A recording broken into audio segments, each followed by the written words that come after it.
class 12 ki ani suba chapter oriba inverse trigonometric function haida sigi para asini masigi para asi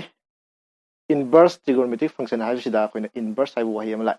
aduga maning so function haibu wahi amsu tapi adoi taraga di trigonometric function haina koina already class 11 da tamgreba trigonometric function haibsi kari no haibsi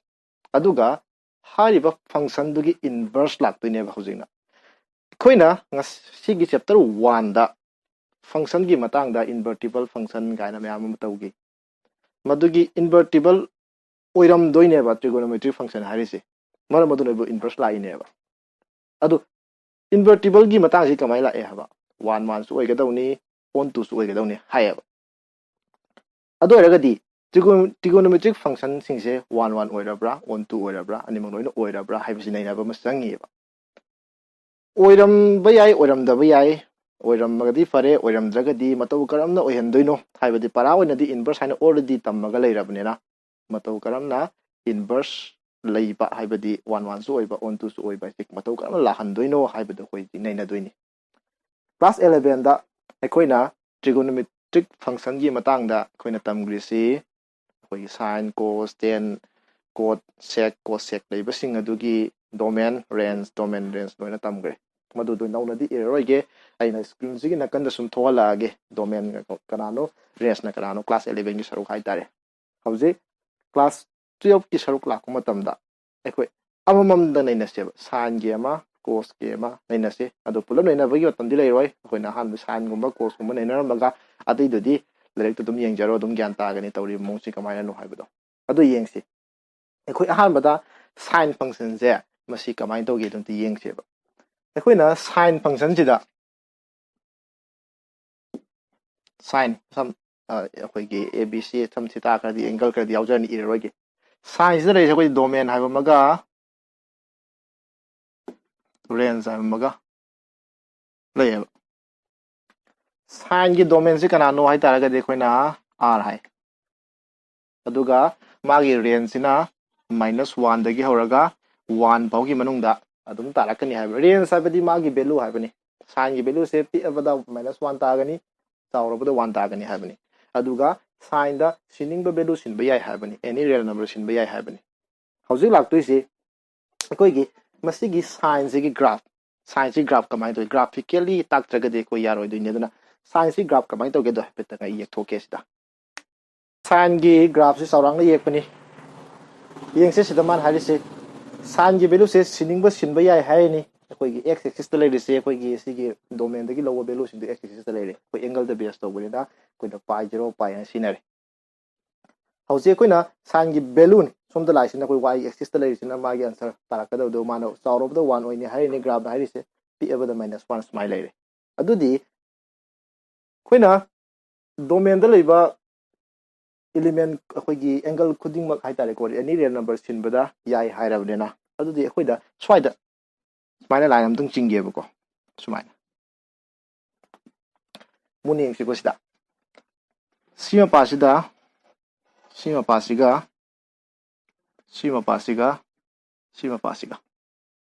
aina arrow kapthari bama passing je loina sin gi value mane haineba si ta doina si jaga si ta doineba moi gi value si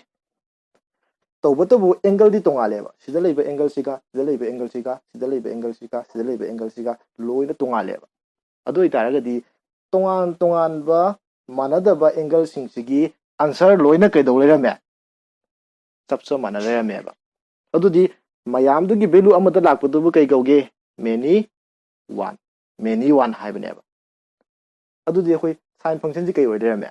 many 1 oilerame ba 1 nateba yare ko se adudi inverse leiba yabra ne yade ko adu oiragadi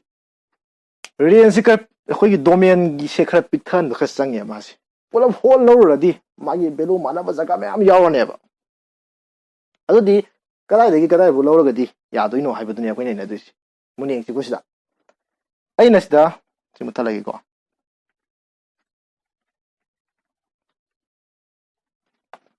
smile tuk sing smile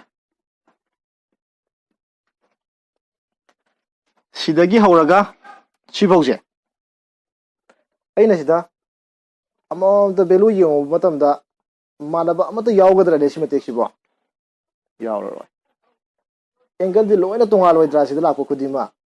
tongan gani adudi tongan ba angle singi tongan ba value amam loi la oidra sibo lawraga di aina lakani ko adudi aina whole real number si lowbugi mahota -pi/2 degi hora kana foba pi/2 bo khatang lowu matamda many one oidra pose hojik kari oigrane ba amamgi value amam lakrane ba hojik kari oigrane ma se 1 oigrane ba yare ko se wang hang bayai sidagi na sibo lowbudi yadabra sisu hang bayadro sisu yongni tongan ba value singjigi khoigi x ki value tongan bagi magi tongan ba image laidro adudi sisu lowradi khoi dum meni 1 ojadra ne adudi khoi si lowdraga si lowri kaigino ego se maram di leite tobotobu aikoina sida lowsu yai sida lowse lowning ba jaga da lowsu yai bako aikoina sida lowri si kai gawi haiba tando principal value branch harakani ba si matekina principal loiba yai go se maram karigino haibadi maram di leite yai go se koi general na si kai si lowna di lowri si kai swai lowsu yai haidai ne yadi yai swai holosu yai ba adu principal loiba yai go se magi value मैम सिंग मंगदा खंगतोइने बा खंगतपद kana खंगलेबा -pi/2 दे होरगा pi/2 ma'am लेबदा अमा खतंग खलकपदना अमा सिगी specific ओइबा नियम सि kai करिने बा प्रिंसिपल वैल्यू ब्रांच हाइना करिने मा टेक्स याइ गोसे अदुना हौजिकसिने डोमेन सिना kana ओइरादि हाबा -pi/2 दगी होरगा kana फोबा pi/2 फौगी लौरबा अदु ओइरागदि मेनी वन ओइरंबा पोसि kai ओइग्रनेबा 1 ओइबा ngamgrनेबा याइ गोसे अदुदि on to the masai ओइजै सिदा लेबा खुदिमा की प्रीमिस दुम लेजै ब्रोइना on to the masai ओइजबने को अदुना खोइगी on to the masai ओइजरे 1 ओइरम दबदो C on थोकपदि दि कै ओइग्रे 1 ओइग्रे अदुदि sin की फंक्शन से r दगी -1 दगी 1 बु चलदि इनवर्स लेरोइबा याइ गोसे कनादि कना चलदे बजिकिदो -pi/2 दगी होरगा कनादा pi/2 सिदगी कना चलबा -1 दगी 1 बौ चले हाइना डोमेन से चेंज तौथोकपा हाइतारे मतम सिददी कई ओइग्रने बा sin फंक्शन से 1 ओइग्रनी अदो तादि कई थोलाने बा इनवर्स सिबो अखोइना a5 फंक्शन अमा लेरे a दगी कना b f इनवर्स तुना b दगी कना चले हाइगे a यारबा अदो ओइरगदी होरेन sin सिगी इनवर्स हैरप कांददी मासु अनदर फंक्शन हाइदाइने इनवर्स हाइसु कइने बा अनदर फंक्शन मागी डोमेन लै करि लै को डोमेन लै जै याइ गोसे अदुदि होरेन sin सिगी इनवर्स हारे कांददी डोमेन कना ओइग्रनी -1 दगी 1 थौ अदुगा को डोमेन कना -pi/2 दगी pi/2 बौ हाइबदि स्माइ लाक्तुइनी मुथतके को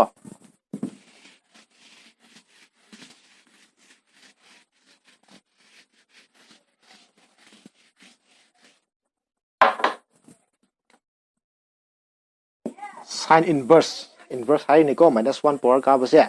सिगी मागी कई लेबा डोमेन लेदुइनी अदु कई लेदुइबा मागी सो रेंज तुम हाई से वैल्यू रोइन फंगदुइने को याइ गोसे अदुगा अखोइना सिगी अनदर प्रिंसिपल वैल्यू कई गोएबा ब्रांच सिगी अनदर नेम द कई गोबा प्रिंसिपल वैल्यू ब्रांच होजिक प्रिंसिपल को मरम खंगे को सिगुम्बा इंटरवल से सिगुम्बा मसा मयाम अमा लौबु याएबा यारिदु मैम दुगी मनुंग दाइना खोइना सी खंगलिनेबा सी खंगलिबो पोसि कई गोएबा प्रिंसिपल वैल्यू ब्रांच गोएबा यारि कोसे अदुदि प्रिंसिपल वैल्यू ब्रांच हाना रेंज हाइ निकोसे अदु मतमसिदा ओंथोंनागी रोइद्रनी से कई ओरनेबा से -1 दगी 1 बोसिना कई ओइग्रनी डोमेन अदुगा रेंज ना कना ओइरेबा -pi/2 दगी Kannada pi/2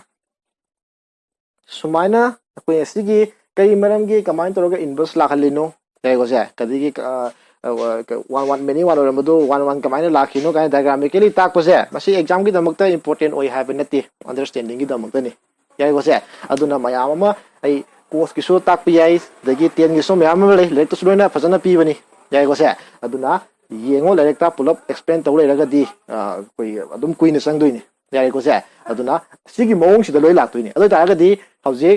ꯀꯅꯥꯒꯤꯁꯨ cos inverse ꯍꯥꯏꯕ ꯑꯃꯁꯨ ꯂꯩꯔꯝꯃꯅꯤ kana tan inverse ꯂꯩꯔꯝꯃꯅꯤ cot inverse ꯂꯩꯔꯝꯃꯅꯤ sec inverse kana cosec inverse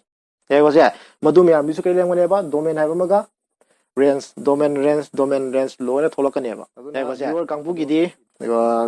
ꯁꯤꯒꯤ ꯗꯣꯃꯦꯟꯒ ꯔꯦꯟꯖꯀ ꯇꯧꯕꯗꯣ ꯁꯤ ꯅꯥꯀꯟꯁꯤꯗ ꯑꯩꯈꯣꯏ ꯊꯣꯛꯍꯜꯂꯛꯑꯒꯦ ꯌꯦꯡꯕꯤꯔꯣ ꯅꯥꯀꯟꯁꯤꯗ ꯑꯗꯨꯒ ꯃꯊꯪ ꯂꯥꯛꯇꯣꯏꯁꯤꯅ ꯄ꯭ꯔꯤꯟꯁꯤꯄꯥꯜ ꯚꯦꯂꯨ ꯍꯥꯏꯕ ꯍꯧꯖꯤꯛꯀꯤ ꯄ꯭ꯔꯤꯟꯁꯤꯄꯥꯜ ꯚꯦꯂꯨ ꯕ꯭ꯔꯥꯟꯁ ꯍꯥꯏꯗꯨꯅ ꯔꯦꯟꯖꯅꯤꯀꯣ ꯄ꯭ꯔꯤꯟꯁꯤꯄꯥꯜ ꯚꯦꯂꯨ ꯍꯥꯏꯕ ꯄ꯭ꯔꯤꯟꯁꯤꯄꯥꯜ ꯚꯦꯂꯨꯁꯤꯅ ꯀꯃꯥꯏꯅ ꯇꯧꯏ ꯍꯥꯏꯕ ꯃꯇꯝꯗ ꯍꯧꯖꯤꯛꯀꯤ ꯑꯩꯈꯣꯏꯒꯤ इनवर्स ट्रिगोनोमेट्रिक फंक्शन की वैल्यू पुथोरप कांदा मागी रेंज अमा पीगो ngसाई होय नकंदा रेंज हाई लेको रेंज तुगी मनुंग ताबा वैल्यू हाई तारे मदुगी वैल्यू खुदिमा कई गोयबा प्रिंसिपल वैल्यू कवेबा प्रिंसिपल वैल्यू की ब्रांच की मनुंग ताबा रेंज की कई पार्ट ताबा रेंज की प्रिंसिपल वैल्यू ब्रांच हाई तारे लेगो जे मदुगी मनुंग ताबा वैल्यू खुदिमक से कई गोयबा प्रिंसिपल वैल्यू कवेबा लेगो जे अदो खोय हुजिक अहान बगे एक्सरसाइज से प्रिंसिपल वैल्यू पुथोकपनेबा अखोगी अहान बनोगी 2.1 हाई तारे लेगो जे मधु पुथोकप कांदा क्लास 11 की कंसेप्ट मसा अमतंग दि चंगी करी मसा कलम कंसेप्ट नो हाई तारगदी हाइफेट आई रिमाइंड तौगे खोइना क्वाड्रेंट मरी खगले फर्स्ट सेकंड थर्ड फोर्थ हाइना क्वाड्रेंट मरी खगले यारेगो से क्वाड्रेंट की मतुंगिना खोगी ट्रिगोनोमेट्रिक फंक्शन सिंसे मागी वैल्यू लेय लोइना आइना सिदा इरोके को कमाइन जिफा पुदोइनो आइना सिदा all sin tan cos यंगी को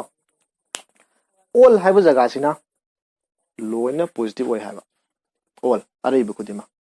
यारे को से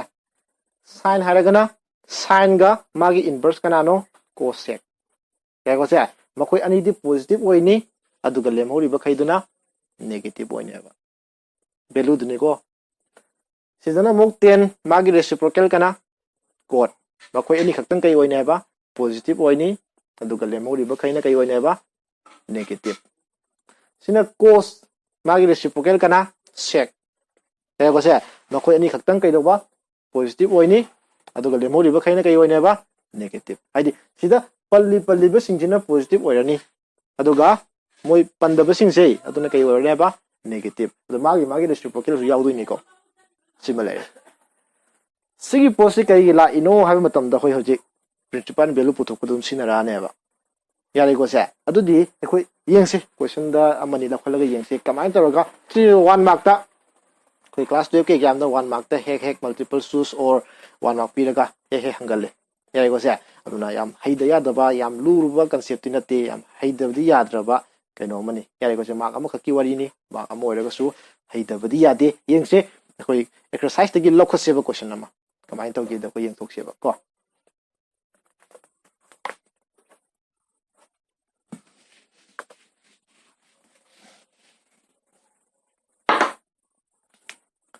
एक्सरसाइज की क्वेश्चन नंबर 1 दगिना लैबदी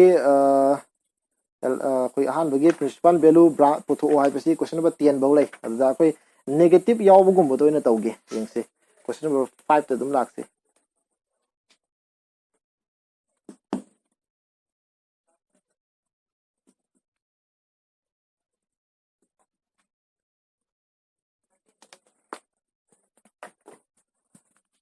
क्वेश्चन नंबर 5 ता हाइसे सिगी प्रिंसिपल वैल्यू पुथोसने प्रिंसिपल वैल्यू हाइसे कइनो तारे मान हाइसे cos कया दा क्या ताबा -1/2 ताबा हंगिनेबा cos इनवर्स नतेगो cos कया दा क्या ताबा -1/2 ताबा सि कयानो हंगिनेबा समना cos कया दा -1/2 ताबा हाइबसी मसिंग थिंगम दा इनफाइनाइट मेनी नंबर ऑफ लैयेबा कोइगी एंगल से -1/2 ताबा मदुगी मनुंगदा प्रिंसिपल ओइबा हाइबनेबा प्रिंसिपल ओइबा हाइरगदी एखोइना करी हाइबा cos इनवर्स की रेंज टू द यावने हाइबा नत्रो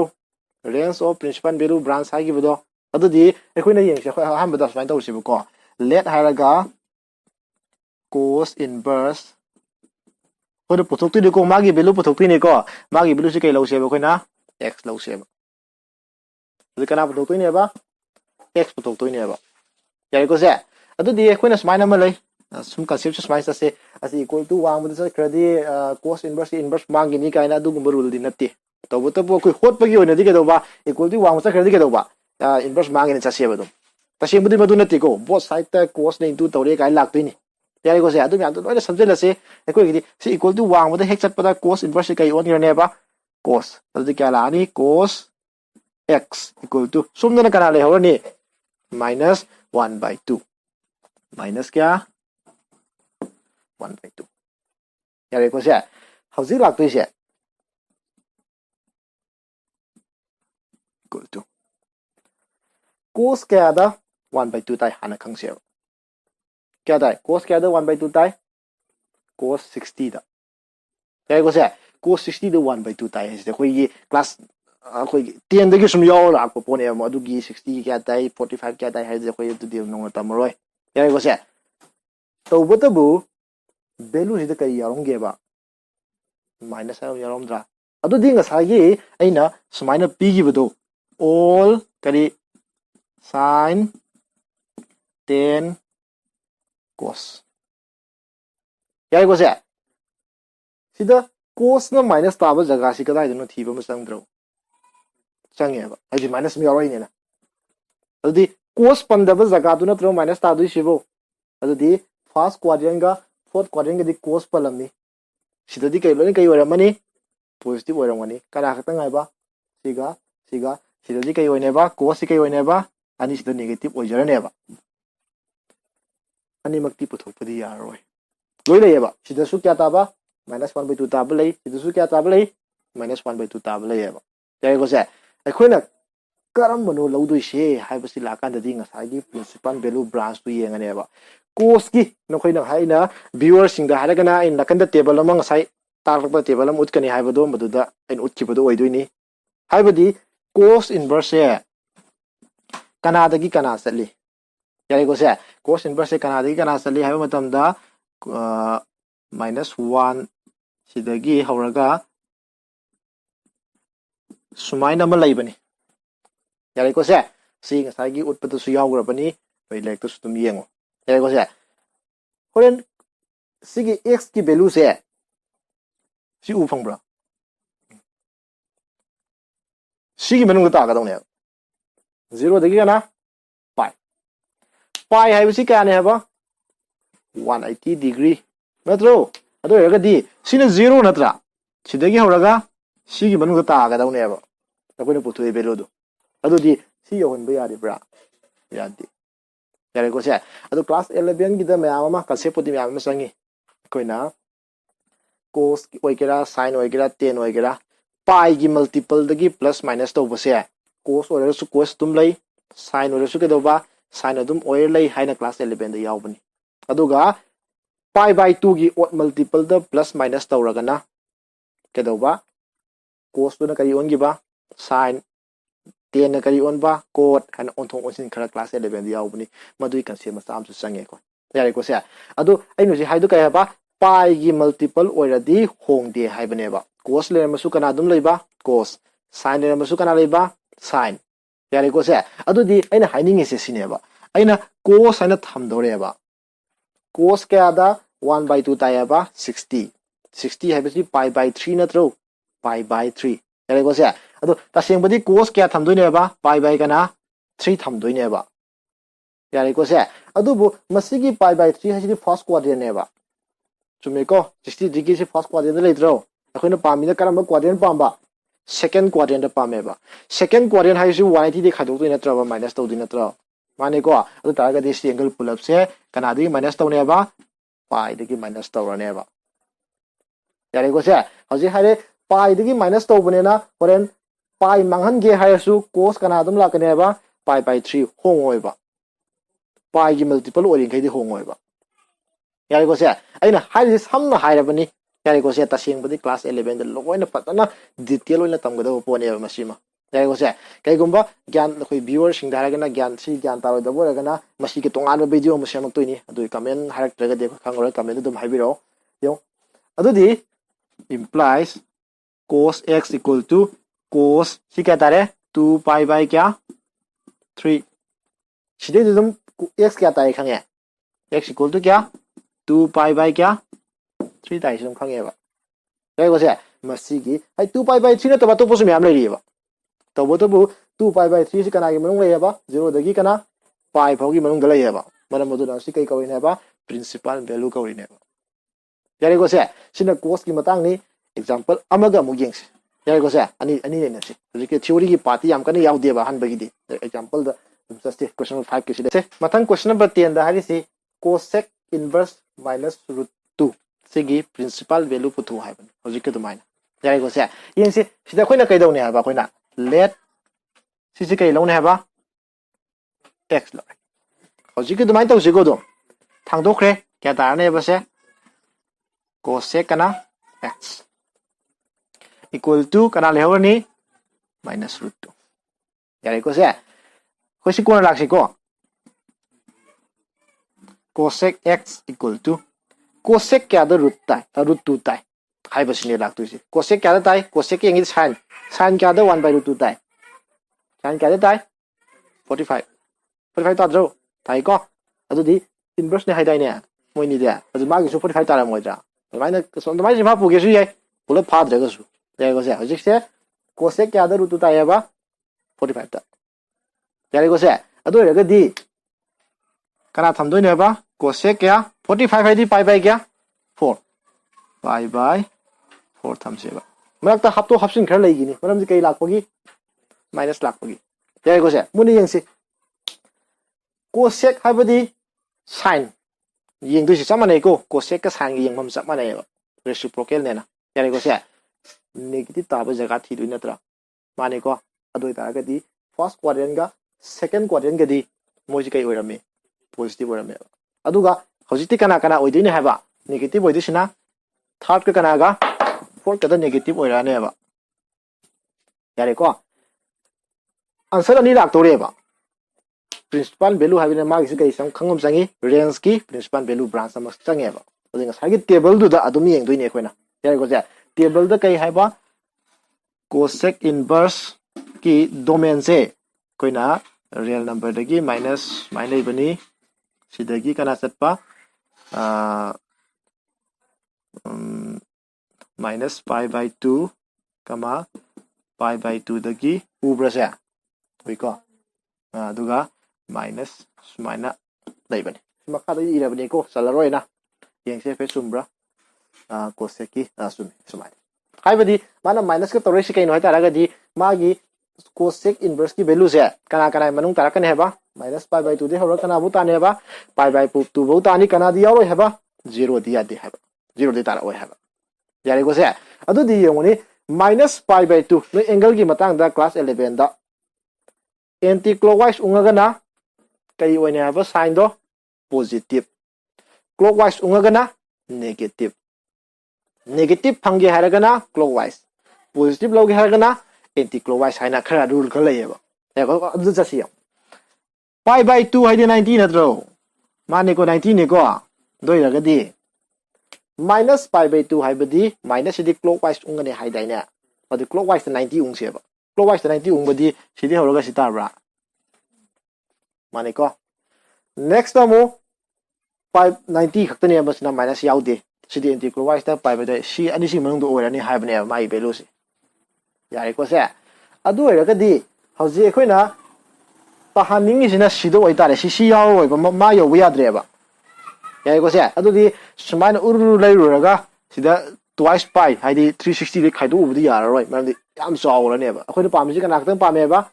minus pi by 2 दे होरगा कनागा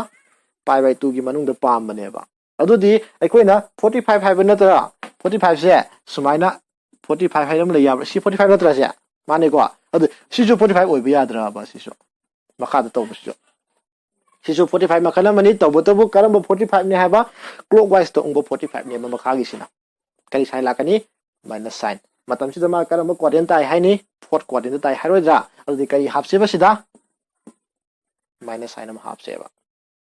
यारे को से अदु रगदी x की वैल्यू क्या फंगे माइनस पाई बाय क्या 4 अदु माइनस पाई बाय 4 से सी मनु सो यारो मनेबा माइना पुथोक पजी कई कवे हेबा प्रिंसिपल वैल्यू पुथोक मसी से 1 मार्क ता यारे को कोई की मल्टीपल चूज ओइ बियाई 1 मार्क डायरेक्ट पिरो पुथोक ओना ओइ बियाई मल्टीपल चूज तदी स्माइना साम होला लेगेदा नते यारे को से अदु मल्टीपल चूज की कोना मु तौरसे दुना कोई की कमाइन तौरगा मल्टीपल चूज सांगदी हेक येंबो कमाइन खंगदगे हाइदुना कोना परा ओइदा से हजिकी दी ꯀꯃꯥꯏꯅ ꯄꯨꯊꯣꯛꯀꯦ ꯍꯥꯏꯕꯁꯤ ꯈꯪꯁꯦꯕ ꯌꯥꯔꯦꯀꯣ ꯁꯤꯁꯦ ꯑꯗꯨꯒ ꯃꯊꯪꯒꯤ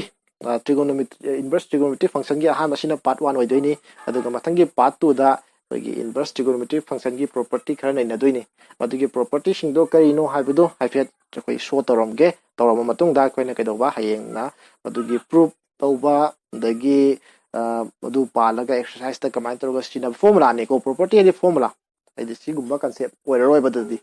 mathangi exercise gi kaidoba madugi formula singdo faraga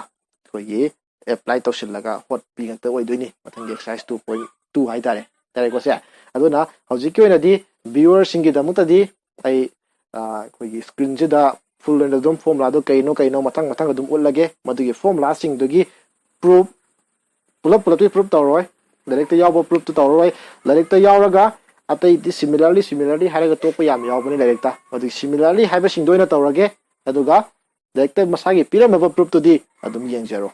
aduga ngasigi di oina koigi viewers singi damutadi lakadribo topic si kaino haibadu de koina screen sida yengbiro akoi dum sida loina usara ge kai formula sindu kai lei haibadu adu de ngasigi di part 1 ji batang lo silage aduga part 2 gi damak mayam ngai bir ka leibiyo